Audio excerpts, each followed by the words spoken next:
intisari daripada perangai yang baik. Kemarin kita sudah jelasin tentang hikmah, apa itu hikmah. Sekarang yang kedua setelah hikmah, karena ummahat mahasil akhlak, ibunya akhlak itu ada 4. Ibunya akhlak, intisari akhlak itu ada 4. Kemarin hikmah, dan itu puncaknya. Nah sekarang yang kedua, apa yang kedua? Syaja'ah. Syaja'ah. Syaja'ah ini diartikan apa? Kuat, gagah, perkasa. Itu syaja'ah. Dan kalau misalnya kita mau bahas tentang kekuatan, Nabi Muhammad itu orang yang paling kuat. Nabi Muhammad itu adalah orang yang paling kuat. Ada Abdullah bin Abi Wud, kalau misalnya Nabi Muhammad. Berhasil ada orang kufar menantang Nabi Muhammad SAW. Menantang Nabi Muhammad untuk apa? Untuk bulat. Maka Nabi Muhammad mengatakan, oke, saya mau menerima tantanganmu. Ini orang ini setiap kali berbulat kagak pernah kalah, pasti menang terus. Dia tantang Nabi Muhammad. Kata Nabi Muhammad, oke, saya mau. Cuma dengan catatan, dengan syarat. Kalau aku yang menang, dia masuk Islam. Kalau aku menang, dia masuk Islam. Oke. Akhirnya pada saat dia dimulai pertempuran atau pergulatan itu, belum apa, baru dipegang dikit sama Nabi Muhammad jatuh. Ini orang gak pernah kalah, menang terus. Orang Arab semuanya takut. Ini baru disentuh dikit sama Nabi kalah. Dia bilang, belum. Ini kuda-kuda saya belum mantap ya, sebentar, ulang lagi. Oke, kata Nabi Muhammad dengan lemah lembut, Nabi Muhammad ngomong, ya udah nggak apa-apa, ayo kita ulang lagi. Kedua kali kalah, ketiga kali kalah lagi. Alasannya sama, udah saya belum kuat, belum pemanasan ya. Maka akhirnya kata Nabi Muhammad, itu sebenarnya udah kalah. Mau nggak? Apa namanya engkau masuk Islam? Kata dia enggak. Padahal janji apa syaratnya? Kalau bisa aku kalah masuk Islam. Kata dia, aku mau masuk Islam kalau ente kasih bukti yang lebih hebat. Kata Nabi Muhammad, itu ada pohon. Kalau aku panggil itu pohon dan dia mendekat, mau nggak dia masuk Islam? Iya, aku mau masuk Islam. Kalau emang itu pohon bisa jalan ke hadapanmu, aku masuk Islam. Dipanggil sama Rasulullah. Dipanggil sama Rasulullah. Maka itu di dalam kitab Burdah, karena ada 5 buku siri. Burdah itu apa sih? Kitab apa? Burda itu biasanya awalnya itu dimulai dengan kalimat Ya Rabbi sholli ya Rabbi bil Mustafa badal maqasidana waghfir lana ma tawwa ya wasi'al karami, atau Maulaya sholli wa sallim daiman abada ala habibika khairi khalqi kullihim. Itu Burda. Siapa yang garap? Imam Busiri. Jadi Maulaya sholli setiap bab tuh. Kalau kita kan setiap bab maulid Allahumma sholli wa sallim wa barik alaihi. Kalau Burda Maulaya sholli. Mulai sallallahu alaihi wasallam dan iman abada ala habibika khairil khalqi kullihim. Pas di bab mukjizatu, di antara kelima atau keenam atau ketujuh gitu, bab tentang mukjizat Nabi Muhammad. Pertama kali syair yang dikarang itu di bab itu, ja'at da'watihil asjaru sajidatan tamshi ilaihi ala sakin bila qadami. Pohon datang ke Nabi Muhammad. Dia enggak ada kaki, lalu dia jadikan akarnya sebagai kaki. Datang injak akar, jalan ke hadapan Nabi Muhammad, sujud ke hadapan Nabi Muhammad, lalu beliau bahkan bersyahadat. Ditanya siapa aku, dia menjawab. Terus terkagum ini orang. Kata Nabi Muhammad, lihat aku suruh balik lagi, balik ke tempatnya. Balik lagi nih, tetap masukin lagi akarnya kayak semula. Masuk Islam nggak dia? Kagak. Dia bilang, wah penyihir ini. Ini orang kufar. Kegengsian mereka terhadap Nabi Muhammad udah membabi buta. Jadi mau dikasih bukti segimanapun nggak bakal bisa terima. Makanya kita kalau misalnya kan ada babnya tuh, bab jidal, bab debat, bab debat. Kan yang namanya debat itu kan ingin mencari titik temu. Kenapa sih di Indonesia kalau misalnya ada perdebatan baik TV One atau di mana-mana, itu kagak pernah ketemu titik temunya? Yang ada ribut aja. Walaupun di akhir tipis salaman peluk-pelukan, nyambung di Twitter. Di Twitter balas-balasan lagi, caci-cacian lagi. Karena pada saat kita berdebat, kita yang kita harapkan ini bukan mendapatkan titik terang, bukan mendapatkan kebenaran, namun kita merasa saya paling benar, dia salah. Jadi mau dia bawa kitab, sejuta kitab, mau dibawa Injil, Taurat, Zabur, Quran, dijelasin semuanya, kita gak bakal menerima. Karena bagi dia saya yang benar, dia yang salah. Mau kita bawa 1000 ulama ya, atau lintas agama kita bawa yang sependapat sama kita, gak bakal percaya dia. Karena pada saat dia berdebat, gengsi, sombong, keinginan untuk mencari kebenaran itu gak ditanggalkan sama dia. Tetap dia pakai. Makanya syarat berdebat, berdiskusi. Rasa sombong, gengsi, merasa benar, buang dulu. Gelar, doktor, profesor, MAG atau MMM apa tuh, terserah, MLM M apa dan terserah, tanggalkan dulu. Jangan dibawa. Bawa seakan-akan kita bodoh. Argumen kita serahkan, argumen ini diserahkan. Ketika kita lihat ada kebenaran, ambil. Loh, disebutkan dalam pepatah aja khudil fawaid walau kana min famil bahari. Ambillah faedah walaupun terlontar dari mulutnya binatang ternak. Binatang kalau ngomong bagus ambil, amalin. Selagi tidak bertentangan dengan syariat. Lah ini ada orang berdebat benar tapi tidak mau diterima. Makanya maaf, mau debat presiden ya, mau debat antara DPR ya, mau debat antara menteri atau antara ormas atau oknum dimasukin ke dalam TV atau di dalam YouTube untuk adu, gak bakal ketemu. Yang ada ujung-ujungnya baru jotos. Boleh, gitu doang.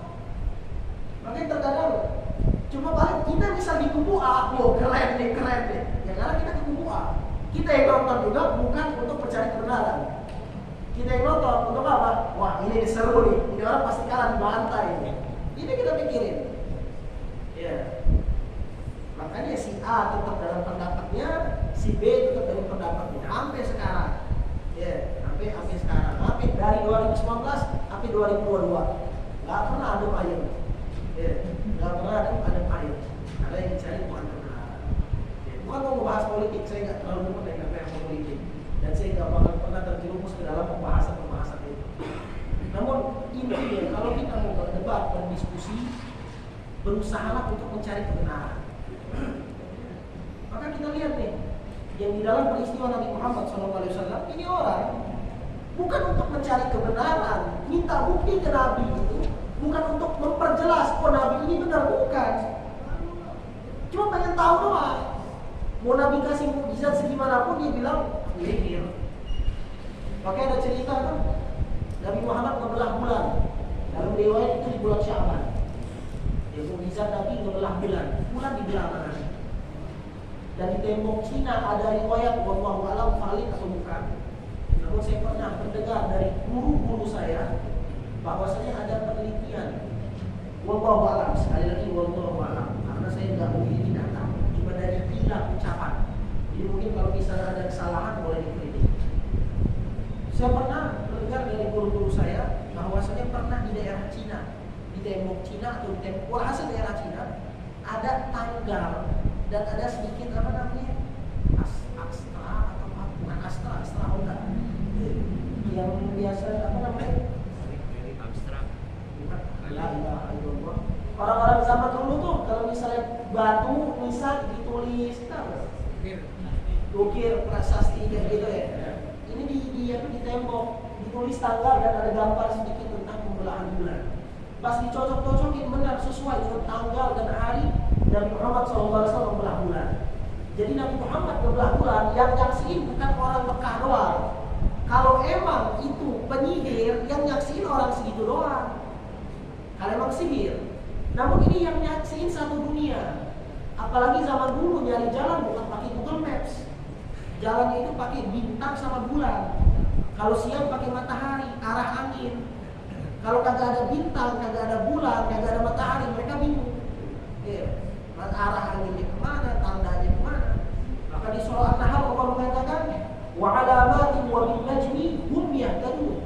Dengan tanda-tanda di antara bulan, matahari, wa bin najmi, dan dengan bintang, hum yahtadun, mereka mendapatkan petunjuk di dalam jalan. Itu cerita pembelahan bulan. Awalnya sama, dia bilang kalau engkau bisa memberikan bukti aku masuk Islam. Dibelah bulan sama Nabi Muhammad. Dia bilang wah penyihir. Tapi masih ada dalam hati, benar gak sih orang-orang yang sedang di perjalanan ke Syam itu Yordania, Palestina, Irak, Yordania, Palestina, dan daerah-daerah sekitarnya, Libanon, Suriah, itu Syam. Ditungguin orang-orang situ yang lagi berdagang. Kebetulan mereka bentar lagi sampai, ditungguin di perbatasan, batas itu. Bahasa kita batas itu, ditungguin. Nggak nunggu di rumah, nunggu di batas saking penasaran. Pas sudah ketemu, ditanya, jam sekian, tanggal sekian, hari sekian, kita ngeliat gak bulan terbelah? Iya, saya ngeliat. Bukan tanpa beriman. Apa kata dia? Oh, Muhammad menyihir penduduk muka bumi semuanya ini. Bukan orang Mekah doang yang disihir, semuanya. Karena apa? Pada saat dia meminta bukti bukan untuk memperjelas, tapi bukti untuk memperolok-olok doa. Ujung-ujung bukti segimana pun gak bakal diterima. Ala kulli hal, itu namanya syaja'ah. Syaja'ah itu Nabi Muhammad itu kuat. Namun bisa jadi tidak lagi. Ini pembahasan tadi itu Nabi Muhammad kepada orang yang gak pernah kalah saja disentuh dikit kalah. Nabi itu kuat. Nabi kuat. Nabi Musa melihat ada 2 orang sedang berseteru. Itu belum diutus menjadi nabi. Maka dilerai oleh Nabi Musa. Namun yang saat ini pada saat dilerai masih melawan. Dipukul dikit sama Nabi Musa mati. Dipukul dikit sama Nabi Musa. Di dalam kitab Qasas dia ada khilaf. Ada yang mengatakan Nabi Musa pakai tongkat pukulnya, ada yang mengatakan pakai tangan, ada yang mengatakan dijorokin. Intinya orang itu mati. Kuat Nabi Musa. Jadi nabi-nabi itu kuat. Nabi Sulaiman, kekuatannya luar biasa. Sampai setiap malam itu menggilir semua istrinya. Walhasil mereka itu kuat. Namun apakah kuat yang dimaksudkan di dalam bab ini adalah kekuatan tenaga? Kalau kekuatan tenaga berarti orang-orang kuat itu nggak termasuk dari akhlak ini saja. Dia nggak kuat. Orang-orang yang lumpuh berarti nggak masuk dalam kekuatan ini. Artinya Allah nggak adil banget. Kenapa intisari akhlak ada syaja'ah, ada kekuatan, padahal orang lumpuh nggak ada kekuatan. Jadi gitu loh. Orang stroke bertahun-tahun nggak ada kekuatan. Berarti nggak adil banget. Kita nggak bisa mendapatkan yang namanya syaja'ah. Jadi yang namanya syaja'ah bukan itu, bukan kekuatan tenaga, bukan hebat orang berada di dalam ring, bukan hebat orang di dalam mengangkat suara. Kalau debat pasti menang, nggak pernah kalah. Gitu. Kita lihat di sini dikatakan asy-syaja'ah, apa itu kekuatan? Dhabtu quwwatil ghadab, kuatnya kita di dalam menekan amarah. Kuatnya kita di dalam menekan amarah. Makanya ada ulama ngomong, kalau kita benar harus memerangi musuh, maka yang harus kita perangi terlebih dahulu adalah diri kita. Karena musuh terbesar ada di dalam diri kita sendiri, hawa nafsu. Gak usah jauh-jauh sekarang nih mau nyari musuh. Wah, saya nyari musuh itu orang kufar nih, orang dalam dulu nih, diperangi hawa nafsu kita. Siapa yang bisa memerangi hawa nafsu? Beberapa hari yang lalu, beberapa pertemuan yang lalu kita jelasin. Sayyidina Ali yang mau membunuh orang, tiba-tiba ada yang budaya kagak jadi dibunuh. Ada orang yang lagi perang, tiba-tiba dia jatuh. Ludahin Sayyidina Ali, mau ditebas kagak jadi. Ditanya sama teman-temannya kenapa? Pertama aku perang untuk Allah. Namun pada saat dia meludahin aku marah. Aku takut aku nebas lehernya, bukan karena Allah, namun karena murka amarahku. Nah ini nih, orang yang bisa menekan amarahnya. Padahal pas musuh Allah, orang yang darahnya halal boleh dibunuh, namun kagak jadi dibunuh. Takut niatnya salah. Itu orang kuat. Kalau mau bahas-bahas tentang kuat, Sayyidina Ali kuat luar biasa. Khaybar, di peperangan Khaybar itu nama daerah. Kenapa namanya Khaybar? Ya, itu panjang sebenarnya. Intinya di dalam Khaybar itu banyak benteng-benteng. Itu nama suatu daerah, banyak benteng. Ada pintu-pintu. Dan salah satu pintunya ada pintu terbesar. Pada saat Sayyidina Ali lagi benar-benar marah karena Allah, marahnya bukan karena dirinya, ingin memerangi orang yang munafik, orang-orang yang musyrik, yang membenci Allah, membenci Nabi. Karena kan terkadang kalau lagi marah nggak kerasa, barang yang berat bisa lempar, ya, nggak kerasa. Motor orang buang, habisnya udah pada saat udah selesai marah, sakit juga ya, baru merasa sakit. Lagi marah nggak kerasa. Sayyidina Ali pada saat benar-benar semangat perang, gerbang Khaybar diangkat sendirian. Gerbang Khaybar gede, besar, besi diangkat sendirian. Habis perang tuh 11 orang yang kuat-kuat dari sahabat Nabi ngangkat itu nggak bisa semua, nggak bisa. Dan itu Sayyidina Ali. Apakah itu yang dinamakan kuat? Bukan. Tuh yang tadi pada saat ada orang meludahin kagak jadi dibunuh karena dia marah, karena orang itu meludah, dia padamin amarahnya, nggak jadi dia bunuh. Itu kekuatan sesungguhnya. Dhabtul quwwatil ghadab, kuatnya kita di dalam menekan amarah, hatta yunqada lil aqli wad din, sehingga amarah tersebut bisa kita setir, yunqad, kita setir, kita arahkan sesuai dengan akal dan agama. Karena kalau misalnya sesuai akal doang, banyak di antara kita ngomong balas. Kalau kagak balas, kita bakal injek-injek. Kita lagi marah nih, awalnya kita mau maafin, tiba-tiba nanti kita ngomong jangan, kalau dimaafin nggak jadi. Itu orang harus dikasih pelajaran, dihinain, diacorin, biar tahu rasa, biar jerah. Ya, biar jerah. Apakah itu benar?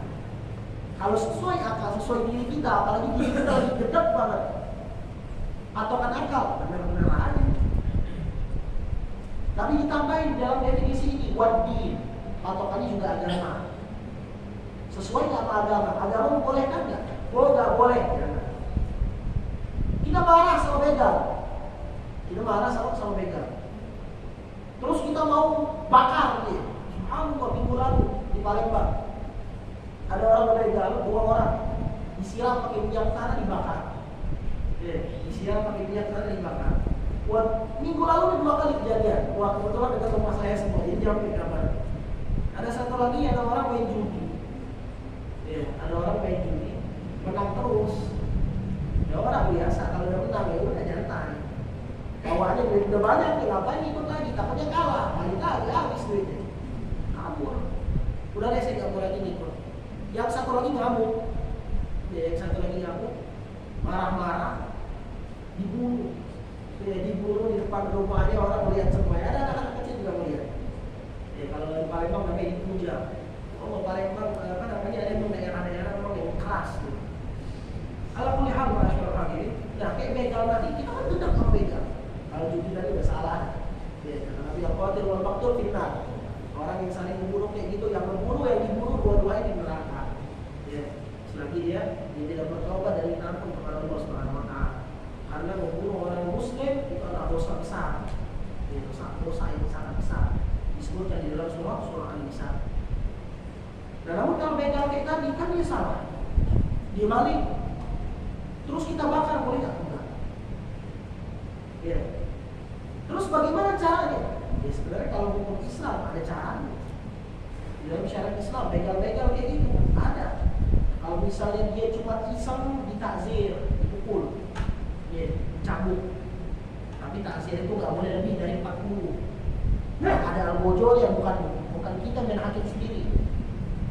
Kalau misalnya dia ini adalah orang yang ngebegal, tujuannya buat harta, maka tangannya dipotong. Kalau misalnya dia ngebegal bukan buat harta, bukan iseng, tapi membunuh, maka berarti ada kisos di situ. Kalau misalnya tiga-tiganya iseng juga, ya sekalian ngambil harta, sekalian membunuh biar kagak ketahuan, maka tangannya dipotong secara menyilang, terus disalib, ditaruh di tengah alun-alun selama 3 hari. sehingga orang bisa melihat ini nih, itu hukum Islam.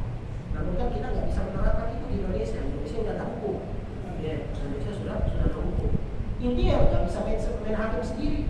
Tapi ada orang ngomong zaman sekarang kalau dikasih ke pihak yang berwenang, ujung-ujungnya kagak kagak diproses, urusan dia dosa-dosa dia.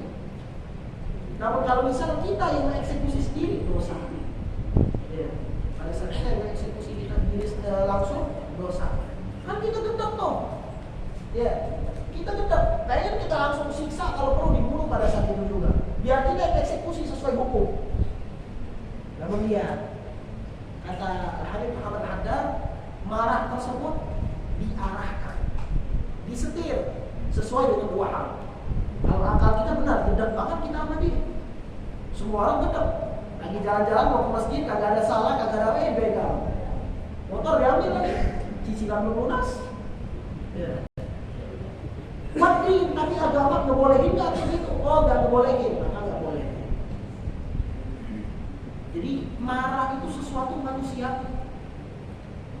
Marah sifat manusia. Manusia itu wajar marah. Wajar. Namun marahnya kayak gimana yang diperbolehkan? Di sini katakan fayaghdhabu lillah. Sehingga tatkala dia setir dirinya tersebut, marahnya tersebut sesuai dengan akal, sesuai dengan agama, maka marahnya itu bukan karena dirinya, tapi marahnya itu karena Allah. Sayyidina Ali. Perang pertama kali marah karena Allah, namun karena dia kemudahin, marahnya berubah karena mudah tadi, nggak jadi. Tapi marah dia, ada dia tekan sehingga sesuai dengan agama dan sesuai dengan akal. Wa yaqdhibul ghaidha lillah. Dia juga memadamkan amarahnya karena Allah. Wa hadhihi hiyal quwwah, dan inilah yang dinamakan kuat. Masyaallah, ini yang dimuliakan Allah Subhanahu wa taala. Orang yang teriak-teriak, yang dia kalau misalnya sama bininya bisa melempar barang kalau misalnya. Apakah di mata kita dia adalah orang kuat? Enggak. Malah kita melihatnya gedek. Malah kita melihatnya gedek. Ngapain sih orang kayak gini? Kan gak ada manfaat.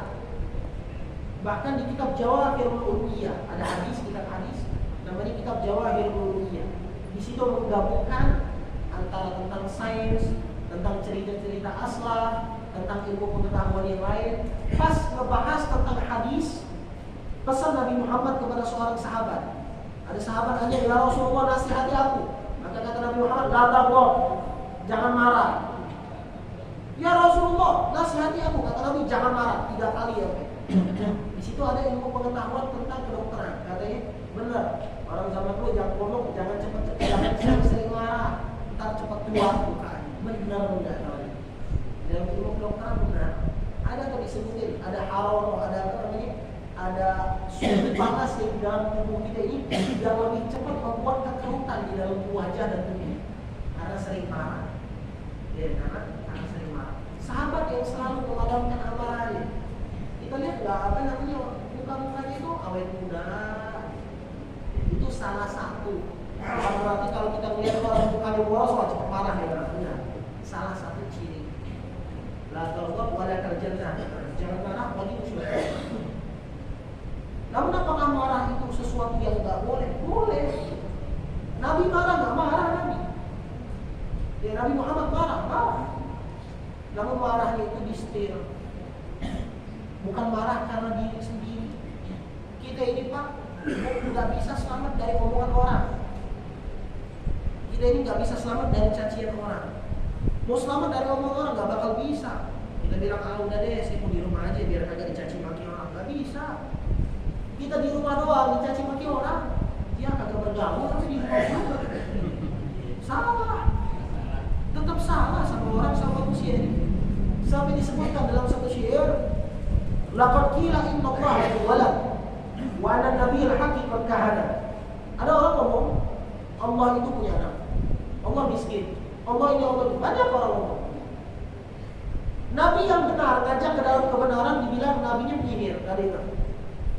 Ma salimallahu min bariyatihi.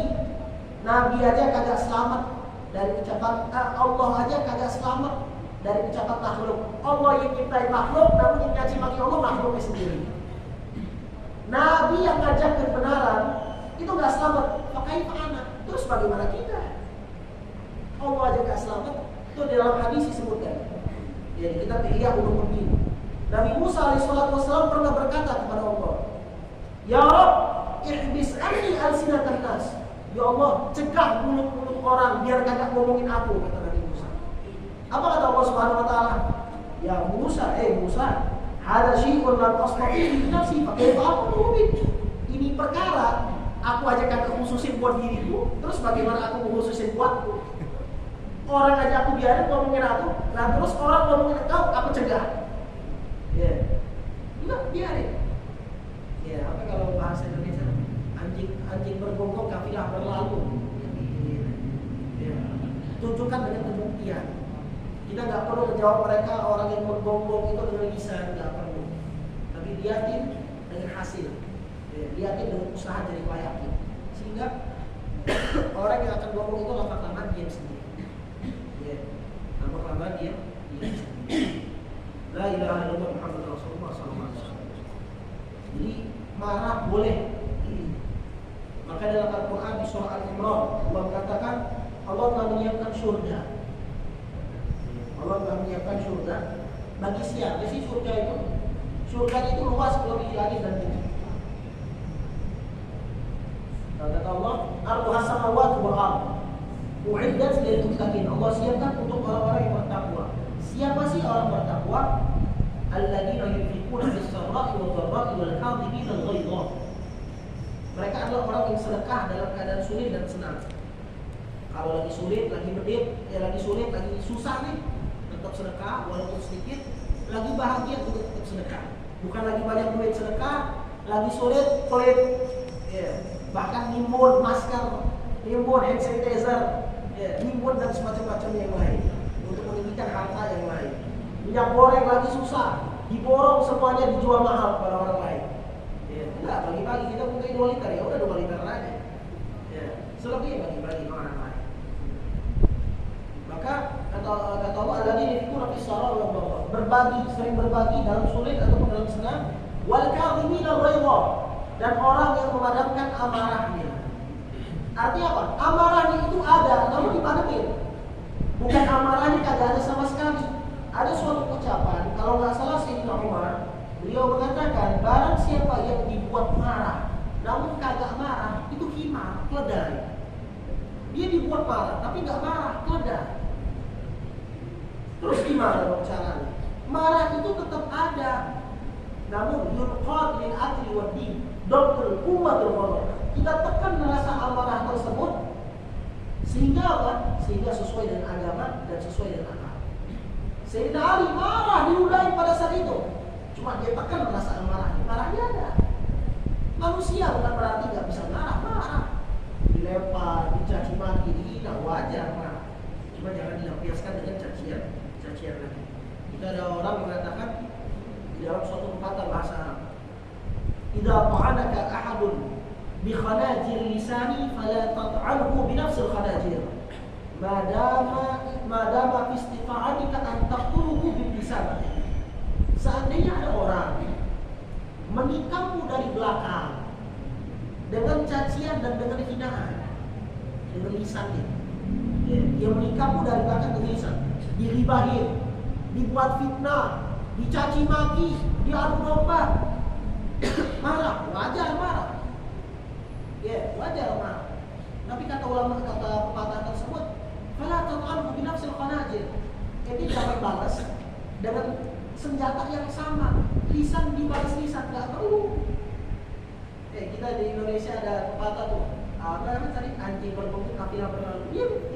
Madama istifa'ika antak tubuh bil lisan tadi. Selagi engkau bisa membunuh dia cuma nikam doang nyakitin gitu. Ini bisa membunuh dia dengan cara apa? Dengan senyum. Senyumin aja. Enjoy. Senyumin. Lama-kelamaan tuh orang bakal merenang sendiri. Dan ini mujarab dilakukan sama Nabi. Ini bukan dilakukan sama saya, dilakukan sama fulan atau faltah, enggak. Tapi dilakukan sama Nabi dan mujarab. Oh itu kan Nabi. Ya Nabi kan memang dijadiin panutan. Kalau banyak sekarang ngomong, itu Nabi lain dong. Kita kan manusia biasa. Laqad kana lakum fi Rasulillahi uswatun hasanah. Allah jadiin cerita-cerita di Nabi Muhammad itu ya buat tauladan kita. Bukan cuma dongeng, oh hebat banget ya Nabi, itu kan Nabi, kita manusia biasa. Enggak. Kalau emang bukan buat panutan, maka Nabi itu cukup dari kalangan malaikat, nggak perlu dari manusia. Allah jadikan Nabi dari kalangan manusia buat apa? Agar kita ini berpikir, itu sama-sama manusia. Makannya sama, minumnya sama, kesehariannya sama, ke pasar juga ke pasar, nikah juga nikah, punya anak juga punya anak. Namun orang-orang kufar ngomong apa? Kok Nabi dari manusia? Laula unzila alaihi malakun fayakuna ma'ahu nadhira. Di surah Al-Furqan dikatakan, kalau coba aja Nabi itu malaikat, kami lebih dari 5. Ya, Nabi itu diberikan untuk tauladan. La ilaha illallah Muhammadur Rasulullah. Itu disebutkan nama Nabi Muhammad SAW. Qala sallallahu alaihi wasallam, ma ta'udduna sur'ata fikum. Apa sih pandangan kalian tentang kekuatan, kata Rasulullah? Maka ada sahabat ngomong, qulna alladzi la tasra'u rijal. Orang yang kuat itu orang yang tidak pernah dijatuhkan. Dalam bertanding ini bertinju nggak pernah kalah. Itu orang kuat. Kata Nabi Muhammad, laisa dzalik, itu bukan kuat. Ya. Maka itu kalau misal kuat cuma dalam keadaan kekuatan, orang yang gemuk, yang malas olahraga, nggak bisa ngangkat beban. Ada orang bisa ngangkat beban tuh barbot sampai 10 kilo, 20, 40, 70. Ada orang kagak 2 kilo aja berat banget. Apalagi orang yang patah tulang kagak bisa. Berarti lemah dong dia, bukan orang kuat. Dijelasin sama Nabi, kekuatan bukan kayak gitu. Laisa dzalik, bukan itu. Namun yang namanya kuat, walakinna sur'ah alladhi yamliku nafsahu indal ghadab. Orang yang bisa menahan dirinya ketika marah, ya. Indal ghadab, artinya marahnya ada. Kalau marahnya kagak ada, itu mah jenazah. Dipukul gampang, kagak marah jenazah. Paling marah keluarganya. Ya, paling dibully satu kampung. Ya, paling masuk TV One langsung sabar. Orang mukul jenazah. Tapi marah dia kagak. Jadi marah itu sifat manusia yang ada. Namun kekuatan kita yamlik nafsah. Kita tekan. Sehingga kalau kita bisa melakukan hal ini, yatafarra' min hadihi, akan keluar dari diri kita. Akan keluar dari diri kita apa saja? Sifat najdah. Suka ngebantu orang. Ya, suka ngebantu orang. Teman ngebantu karena apa? Ya, gak mudah marah. Ya. Pada saat ada orang yang yang nabrak kita atau yang nyerempet sedikit, kita nggak langsung marah. Dia jatuh atau kita juga jatuh, dua-duanya saling tolong. Bukan mata lu kemana, aku kagak ngeliat sih, nah, tapi saling tolong, saling maaf, karena bisa menahan amarah. Yang kedua, al-karam, akan menjadi orang yang mulia, dermawan, suka membantu, suka mengasih. Asy-syahabah, orang tersebut juga akan menjadi gagah, ksatria, kuat. Ya. Maka itu dikatakan dalam suatu istilah, orang yang diam, yang sering diam itu lebih mematikan daripada orang yang sering ngomong. Orang yang banyak ngomong, ayo sini, ayo duel kita. Sama orang yang diam cuma senyum, biasanya senyum itu lebih kuat daripada yang banyak ngoceh. Ya. Maka di sini dikatakan dia bakal gagah, ksatria. Kenapa? Dia sering memadamkan amarah. Wa kasrun nafas, dia bisa mematahkan hawa nafsu. Ada keinginan untuk maksiat, mudah ditepis. Ada keinginan untuk berbuat dosa, mudah ditepis. Karena hawa nafsu, kita ini paling susah mengendalikan marah. Mengendalikan keinginan paling mudah. Wah, kita pengen ini, dikendalikan masih bisa. Namun kalau marah, susah banget. Ya, paling susah itu mengendalikan amarah. Jadi orang yang udah biasa mengendalikan amarah, kendaliin hawa nafsu buat maksiat mudah. Kendaliin hawa nafsu biar kita terjaga dari hal-hal yang dilarang oleh Allah mudah. Wal hilim, dia akan menjadi orang yang lemah lembut. Wal ihtimal, orang tersebut akan sering menopang, ngebantu beban orang. Orang sulit, orang ada masalah, dia yang membantu, dia yang menyelesaikan, dia cariin solusi. Wal tabat, orang tersebut akan teguh di pendiriannya, gak cepat frontal marah, gak teguh. Wa kadbil ghair, dan setiap kali ada amarah dia langsung padamin. Ada amarah dia padamin, ada amarah dia padamin. Wal waqar, orangnya akan tenang. Jalannya akan tenang. Di sini dikatakan di kitab Tathbidul Fuad, al-ghadab minasyaiton, amarah itu dari setan. Maka hendaknya seorang manusia jangan melakukan sesuatu apapun pada saat dia marah. Kalau lagi marah nih, kata Abdullah bin Al-Haddad, jangan lakukan apa-apa. Apalagi mengambil keputusan pada saat marah, jangan. Lagi marahan sama bini di rumah, keluar dari rumah. Bukan bini disuruh keluar, kita yang keluar ke masjid. Kita berwudu, tenangin diri, nyantai dulu, kopi dulu atau berpan. Habisin dulu sebat. Sebatang dulu habisin dulu. Tenangin diri yang penting. Jangan buat cerai lo. Banyak orang sekarang dalam pernikahan cerai. 1000 kali nyerahin bininya, namun masih bersetubuh di rumah. Zina. Karena nggak bisa mengendalikan hawa nafsu dan amarah. Marah, cerai, marah, keluar lu dari rumah. Lu bukan bunyi gue lagi. Semuanya dia keluarin. Maka mapan yang dimaksudkan sama Nabi bukan mapan dari kulit doang kalau menikah. Namun bisa nggak mengendalikan hal-hal seperti ini? Mengendalikan lisan, mengendalikan amarah, bisa nggak seperti ini? Ya. Jadi kalau bisa kita lagi marah sama bini, keluar, tenangin diri dulu. Balik, tuh bini pasti lagi diam, nggak bakal ngecek. Ya paling nggak teguran 2 hari, 3 hari, terserah. Tapi kalau kita masih di rumah, dia ngomong, lalu yang kayak gini, dia lagi gini, dia dibalas tuh. Iya, dulu kayak gini, kita balas lagi. Udah, ya api balas api, bakaran. Iya, layang, sendok layang, dagu ngancak tembok. Tapi kalau misalnya kita terapin dua, kita yang terapin diri, sehingga kita padam amarah kita balik ke rumah. Ya, maka dikatakan oleh Abdullah bin Al-Haddad, jangan melakukan sesuatu, apalagi ngambil keputusan lagi marah. Karena pada saat itu apapun engkau ambil keputusannya pasti nggak tepat. Karena marah itu dari setan, jadi pasti nggak tepat. Dan juga di sini Al-Habib Abdullah bin Al-Haddad kitab Quyudat Rabbani yang mengatakan pada saat menjelaskan tentang hadis la taghdab, jangan marah. Kata Nabi Muhammad, kata Habib Abdullah Al-Haddad, kalau ente bisa menjaga diri dari nggak marah, itu bagus. Lagi dibuat marah, kita bisa menjaga nggak marah, itu bagus. Namun kan biasanya kita ini kagak bisa. Ada orang kena penyakit, misal diabetes atau kolesterol. Ada orang bisa mencegah makanan-makanan yang bisa membalikkan dia biar jadi parah lagi. Makanan mengandung kolesterol yang bisa menaikkan gula darah dia. Ada orang bisa, jangan nih, saya nggak berani gitu. Ada orang nggak bisa, tetap dia mau makan, asik kita aja deh nggak apa-apa. Ya, nyoba, insya Allah jadi obat. Ya, biasa di Palembang gitu, nggak apa-apa deh, coba dikit jadi obat. Dia jadi obat tapi sakit begini. Ya.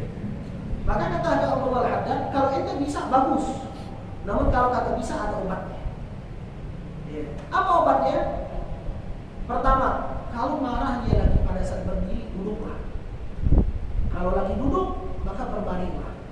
Kalau lagi ngomong, diam. Kayak tadi, kalau kita lagi marah atau ini, dia duduk keluar.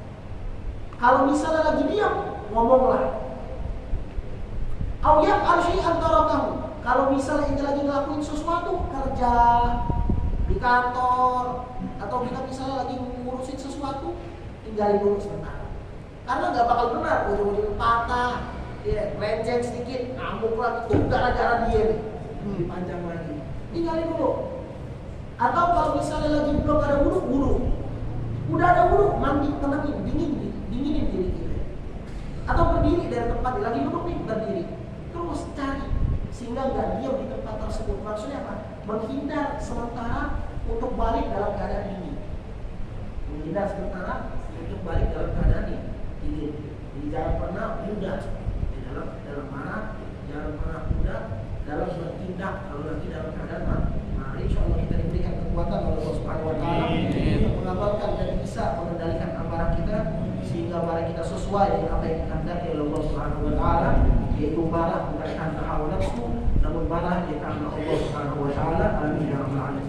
Bismillahirrahmanirrahim. Alhamdulillah rabbil alamin. Allahumma shalli wa sallim ala sayyidina Muhammad wa ala ali sayyidina Muhammad. Allahumma ja'al jamana hadha jaman marhuba wa tafarraqna min ba'dihi tafarruqan ma'suma. ولا تجعل فينا ولا منا ولا معنا شقيا ولا محروما برحمتك يا ارحم الراحمين. وصلى الله على سيدنا محمد وعلى اله وصحبه وسلم والحمد لله رب العالمين. بسم الفاتحه. أعوذ بالله من الشيطان الرجيم. بسم الله الرحمن الرحيم. الحمد لله رب العالمين الرحمن الرحيم مالك يوم الدين. إياك نعبد وإياك نستعين اهدنا الصراط المستقيم صراط الذين أنعمت عليهم غير المغضوب عليهم ولا الضالين. Ada sekitar 3 menit lagi, kalau ada pertanyaan silahkan.